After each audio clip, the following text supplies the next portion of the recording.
राज्य मंत्रिमंडळाचा विस्तार हिवाळी अधिवेशनापूर्वीच होईल अशी माहिती महसूल मंत्री एकनाथ खडसे यांनी दिली आहे। खुद्द मुख्यमंत्र्यांनीच आपल्याला असं सांगितलं असा दावा त्यांनी केला आहे। अंतिम यादी निश्चित करण्यासाठी मुख्यमंत्री आज दिल्लीला जाणार असल्याचं समजतंय।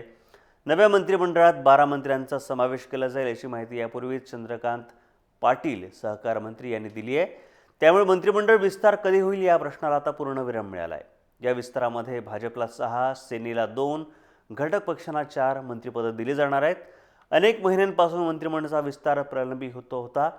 प्रत्यक्षात विस्तार होत नसल्यानं घटक पक्षांना सुद्धा वारंवार त्यांनी नाराजी दाखवली होती आणि याची दखल घेऊन अधिवेशनापूर्वी मंत्रिमंडळात 12 नवीन चेहरे दाखल होणार आहेत।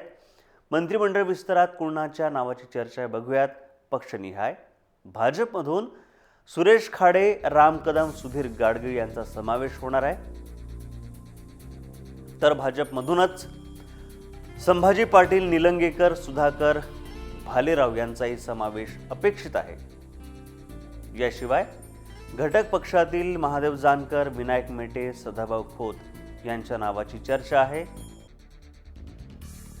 घटक पक्षामधूनच राहुल कुल, सीमा आठवले यांच्याही नावाची शक्यता आहे। तर सेनेमधून गुलाबराव पाटील, अर्जुन खोदकर, उदय सामंत, नीलम गोऱ्हे यांच्या नावाची शक्यता आहे। मंत्रिमंडळ विस्तारात 12 नवीन चेहरे दाखल होणार आहेत, त्यापैकी ही चर्चेतली नावं।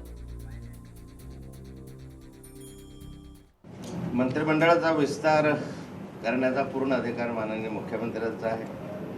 त्यामुळे मुख्यमंत्री ज्याबाबत सांगू शकतील की केव्हा होणार आहे, पण एवढं निश्चित आहे की या अधिवेशनाच्या पूर्व मंत्रिमंडळाचा विस्तार करायचा आहे असं माननीय मुख्यमंत्र्यांनी मला सांगितलं।